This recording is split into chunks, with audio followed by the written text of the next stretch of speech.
नमस्कार दोस्तों। फिर से एक बार आप सभी दोस्तों के सामने एक बहुत अच्छा वीडियो जो कि इलेक्ट्रोकेमिस्ट्री का ही टॉपिक है, जिसको हम गुजराती में या हिंदी में विद्युत रसायन भी बोलते हैं। दोस्तों, इसी टॉपिक के अंदर एक बहुत अच्छा नर्स का इक्वेशन, बहुत अच्छा इलेक्ट्रोड पोटेंशियल कैलकुलेट करने के लिए ये हमें पढ़ाया जाता है। तो दोस्तों, नर्स के इक्वेशन के बारे में आज थोड़ी जानकारी मैं आप सबके सामने प्रस्तुत करने जा रहा हूँ। तो सुनिए दोस्तों, नर्स इक्वेशन क्या है और उसका उपयोग हम कहाँ पर कर सकते हैं। तो दोस्तों, शुरू करता हूँ आज का टॉपिक, नर्स का इक्वेशन। तो सबसे पहले उसके बारे में प्राथमिक जानकारी आपको बताऊँ। Nernst equation gives a relationship between the electrode potential and ionic concentration of the electrolyte solution। यानी कि जो भी विद्युत विभाज्य है, उस विद्युत विभाज्य सॉल्यूशन का इलेक्ट्रोलाइट का concentration, ionic concentration and electrode potential, ये दोनों के बीच का जो रिलेशन है वो हमें नर्स इक्वेशन के जरिए जानने के लिए मिलता है।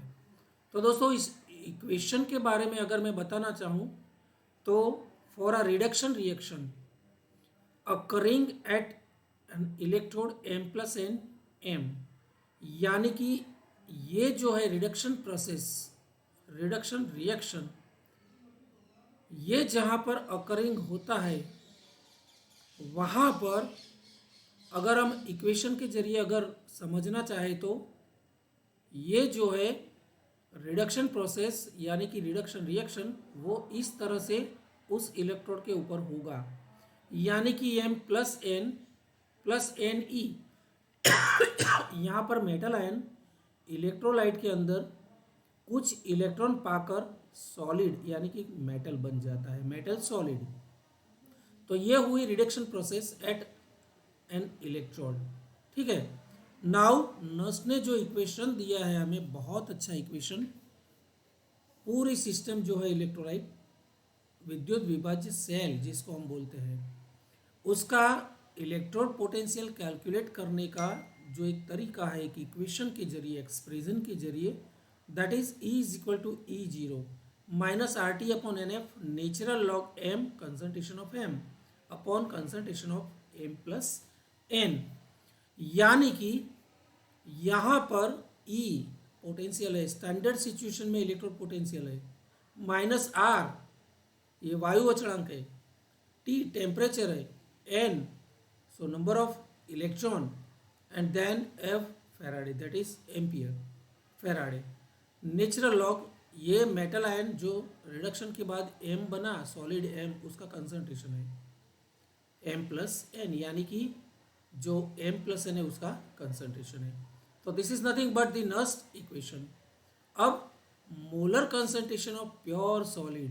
तो दोस्तों, नर्स का जो इक्वेशन है, उस इक्वेशन के अंदर ये concentration of M that is solid जो मेटल है, रिडक्शन के बाद metal purified, pure metal, solid metal, उसका कंसंट्रेशन, जिसको हम क्या कहेंगे, प्योर सॉलिड का, और प्योर लिक्विड अगर होता है तो भी it is taken as unity, यानी कि उसकी वैल्यू हमें यूनिटी यानी कि एक लेनी पड़ेगी।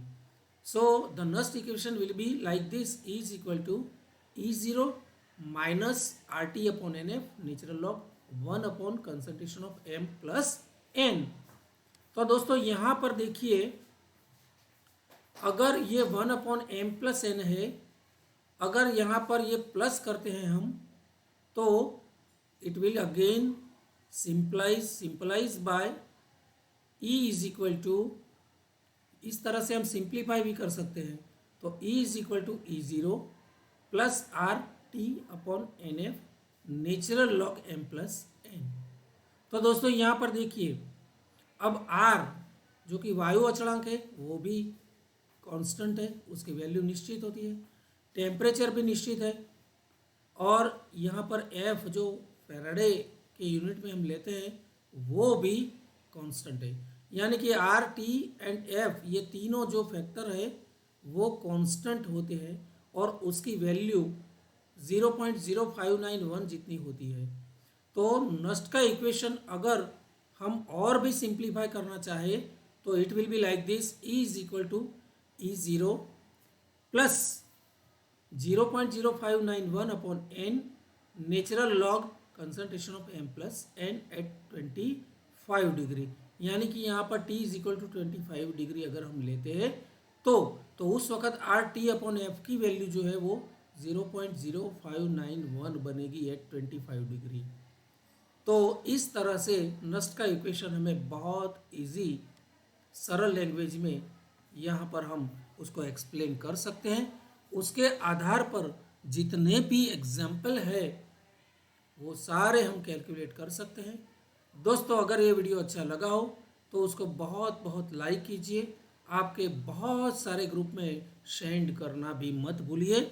और दोस्तों मैं फिर से एक बार आपसे रिक्वेस्ट करता हूँ कि अभी तक आप सबने मेरी चैनल को सब्सक्राइब नहीं किया है तो बहुत जल्द मुझे सब्सक्राइब कर लीजिए ताकि मेरे हर वीडियो में आपकी तरह बहुत आसानी से भेज सकूँ। मिलते हैं इन नेक्स्ट वीडियो, तब तक के लिए धन्यवाद।